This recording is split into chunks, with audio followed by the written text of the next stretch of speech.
Next comment right up. This next guy's very funny. He performs all over Boston. Let's give it up for John Starr, everybody.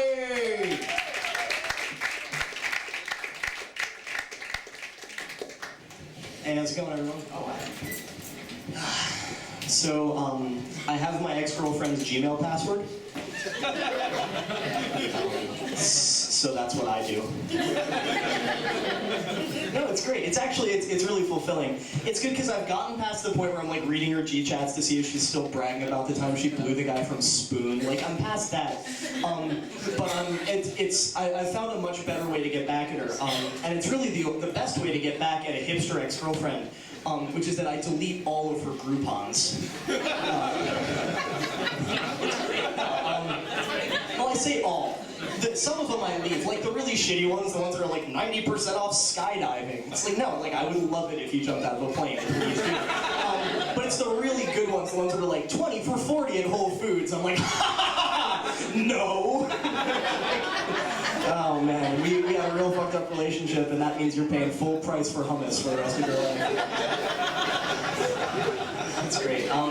It's tough though, because you know now I'm single, I have to date, and I'm young, which is difficult because you can't bond with people, because young people, especially hipsters, and you know up until today I had a Cyberg situation going, but we're not supposed to like anything anymore, so we have nothing to bond over. Like I'll be at some bar in Williamsburg wearing a shirt, like a 5 Goes West shirt, and you know, because I fucking love 5 Goes West, but some asshole in a fedora and a handlebar mustache and joggers comes up and goes, "Nice shirt."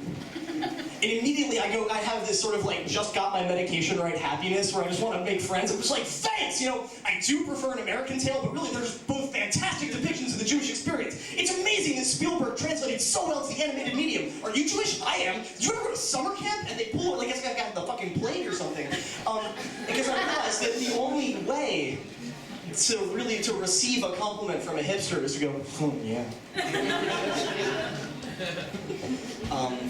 Yeah, that's really all I have. But it's a problem now because I need to communicate with somebody, and I can't talk to my parents anymore. They've gotten to that age where, like dying stars, they just collapse on themselves and become condensed versions of themselves until they die.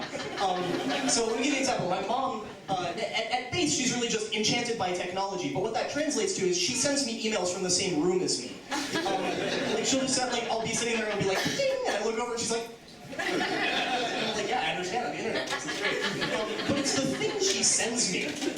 She'll send me an email with these weird news stories and no explanation. It'll say like, Chuckles, the state groundhog of New Hampshire, has died. And I'll look over and she's like she's this weird suburban version of James Bond's M wearing yoga pants being like, Chuckles is dead. You know what to do. I can't talk to my dad anymore because he's just worried about at this point he's worried about my dog dying because my dog is 13. He's the size and shape of a salami, and he keeps trying to kill himself. Well, not kill himself. He just tells us he wants to die. Like he went outside in the bushes and dug a hole and sat in it. Like I don't deserve to be at ground level anymore. No, he's a little shit. He's bit me 4 times. It's supposed to be 3 is supposed to get him put down, but we don't tell anyone. So the problem is my dad, there was a stray dog in our neighborhood. It was very scary for someone who's as neurotic as my father. And so he did the worst thing that you can do when you're worried about a stray dog is he met the dog catcher. And you like to believe that dog catcher technology has improved somewhat since 101 Dalmatians, but nope, it's a dude with a net. That's what it actually was. And my dad goes up to him and he's like, so, are you gonna catch this thing? And the dude literally says, no, he's way too fucking fast. And I'm like, wait, you're a professional dog catcher. Plan A was a foot chase? Like, your best idea was just, rah! It's even more inefficient, I realized, than the detectives on SVU. You guys ever watch that show? You guys like SVU?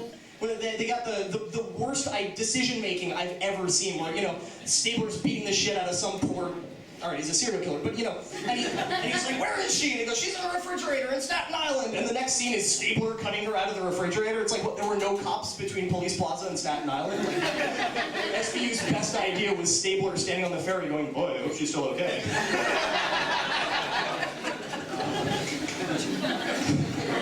But, no, it's weird. I can't communicate with anyone though, really, because the problem is I have a phone, and I hate it. It's much smarter than I am, but I hate it, and it's because it makes me realize what an asshole I am. First of all, now it's my fault when someone can't reach me. It used to be somebody else's fault. I used to get calls, voicemails, on a little thing. I'd press the button, it would go beep, it was so fucking satisfying, and it would go, and someone would say like, oh my god, I'm so sorry I couldn't reach you, I had tickets to see the Mets in the playoffs. That was set in like 1999, it was a long time. But now I get this call. I haven't gotten a voicemail in the past 5 years that hasn't started with, seriously, John, where the fuck are you? Like, that's all I get now. And the problem is, I recently realized how much of an asshole I am. Is I got a text message and I felt the bzzz, and I was like, fuck.